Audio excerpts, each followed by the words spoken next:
Hello and नमस्कार my dear young friends of class 10 information technology and artificial intelligence और वो सभी जो स्किल कोर्सेज पढ़ रहे हैं। यहाँ पे आपके पास एक टॉपिक है एंटरप्रेन्योर स्किल्स और इसका जो यूनिट है उसमें से एक क्वेश्चन मैंने देखा है जो काफी कंफ्यूजिंग था एमसीक्यू, क्योंकि इसमें हमने 2-3 टीचर ने भी डिस्कस किया लेकिन आंसर थोड़ा सा कंफ्यूजिंग लगा, ताकि उनका जो मानना था वो अलग था, मेरा मानना अलग था। तो चलिए देखते हैं क्या है क्वेश्चन और इसमें करेक्ट आंसर क्या आएगा। आप भी कमेंट करके जरूर बताइए कि आपको क्या लगता है। तो चलिए देखते हैं। पहले, नव्या runs a boutique. She buys cloth material from a local market, but recently she came in contact with a local manufacturer and discovered that there was a quite big difference in rates of some cloth material if bought from the manufacturer. She decided to purchase the material from the manufacturer.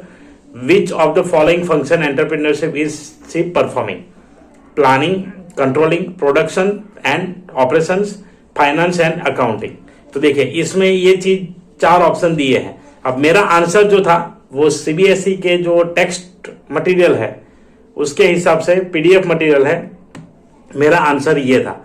अब सामने वाले जो बंदे थे उनका answer पहले तो controlling आया। उन्होंने बताया कि मुझे तो कंट्रोलिंग लग रहा है क्योंकि यहाँ पे प्राइस कंट्रोल हो रहा है, ताकि बिग डिफरेंस था तो प्राइस कंट्रोल किया।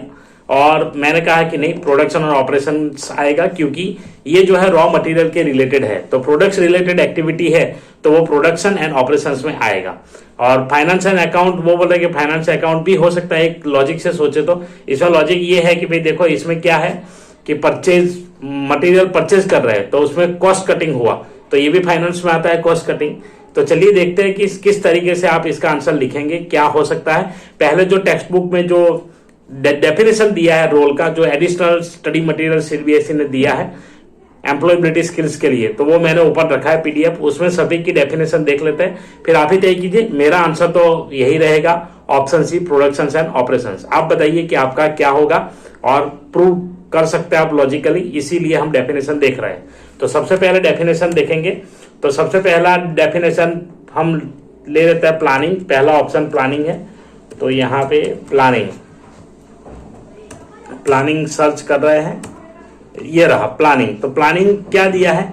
An entrepreneur documents a business idea in the form of business plan. तो ये तो डॉक्यूमेंट के रिलेटेड कुछ बता रहे हैं। To detail each element of the business such as product और service description, operations, marketing, finance, accounting, growth plan, etc. A business plan serves as a guide to determine the business objectives and the course of action. तो ये एक document होता है planning में कि एक document prepare किया जाता है जिससे पूरे प्रोडक्शन के रिलेटेड, पूरे एंटरप्रेन्योरशिप जो भी काम कर रहे हैं उसके रिलेटेड हमें कुछ पता चले। तो इसमें it helps to detail what, when, how and who of doing every specific task. तो ये ऑप्शन तो नहीं आएगा, ये पक्का है।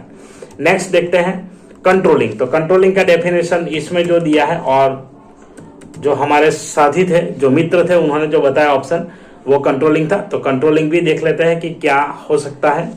Sometimes controlling is necessary for the entrepreneur to set company rules and policies. तो सबसे पहले तो कंट्रोलिंग का मतलब ये आ जाता है कि आपका set of rules and policy, जो कंपनी में डिफरेंट पॉलिसी होगी वो और उसके set of rules.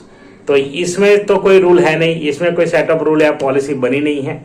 Next controlling बता रहा है कि controlling functions helps the entrepreneur to set performance standards, measure and compare productivity and performance, identify variations, take corrective actions. तो इसमें कहीं पर भी ना तो पैसों के बारे में लिखा है और ना ही टोटली जो बजट है उसके बारे में लिखा है। तो कंट्रोलिंग का मतलब ये है कि रूल्स और रेगुलेशन और पूरे बिजनेस को कंट्रोल करना। इसमें अलग अलग सेट्स परफॉर्मेंस स्टैंडर्ड देखे जाएंगे, क्या क्या मेजर एंड कंपेयर प्रोडक्टिविटी के प्रोडक्टिविटी कंपेयर करना है। तो ये प्रोडक्ट के रिलेटेड ऑपरेशन नहीं है। And identify variations and take corrective actions, तो एक्शंस के बारे में है। तो कंट्रोलिंग तो नहीं आना चाहिए। आप बताइए क्या कंट्रोलिंग आ सकता है, ताकि उन्होंने बोला था कि कंट्रोलिंग आंसर हो सकता है, तो ये नहीं होगा। चलिए नेक्स्ट ऑप्शन देखते हैं। नेक्स्ट ऑप्शन है फाइनेंस, प्रोडक्शन एंड ऑपरेशन, जो मेरा आंसर है। तो चलिए उसे भी यहाँ पे देख लेंगे क्या डेफिनेशन इस मटेरियल में दिया है। प्रोडक्शन एंड ऑपरेशन, तो ये रहा, depending whether it is a service और बिजनेस और product business, an entrepreneur has to perform function of managing production और operations. For a manufacturing business, production related activities including sourcing of raw materials. ये देखिए sourcing of raw material, तो यहाँ पे sourcing of raw material हो रहा है yes, क्योंकि जो मटेरियल उनको चाहिए वो खरीद रहे मार्केट से। So this is called sourcing of raw material. इसीलिए मैंने ये आंसर बताया था कि production and operation correct answer है, और मेरा अभी भी यही करेक्ट रहेगा इस डेफिनेशन के हिसाब से। और शायद ऐसा क्वेश्चन आता है तो मार्किंग स्कीम में भी ऐसा ही आंसर रहेगा, क्योंकि यहाँ पे क्लियरली लिखा गया है checking functions of machinery, functioning of machinery, utilizing maximum capacity and meeting order requirements. तो ये सारी चीजें प्रोडक्शन एंड ऑपरेशन में आएगी। फाइनेंस एंड अकाउंट भी नहीं आएगा, क्योंकि यहाँ पे है finance is more focus on raising fund, managing them, fund raise करना और उसको मैनेज करना। Accounting helps to record and analyse the financial position of business, record और एनालाइज करना पूरे फाइनेंशियल नीड्स को, फाइनेंशियल जो भी रिक्वायरमेंट होती है उसको। Thus an entrepreneur has to prepare and analyze a cash flow statement, income sheet and balance sheet, जो अकाउंटेंट करते हैं जनरली। तो ये थे ऑप्शन, इसलिए मेरा आंसर यहाँ पे ये रहेगा। आपका आंसर क्या रहेगा जरूर बताइए लॉजिक के साथ। तो चलिए मिलते हैं, ऐसे इंटरेस्टिंग कोई ऐसा क्वेश्चन आएगा मेरे पास तो मैं जरूर डिस्कस करूंगा। चलिए ऐसे ही किसी वीडियो में मिलेंगे, तब तक के लिए जय हिंद, जय Bharat. Thank you very much for watching.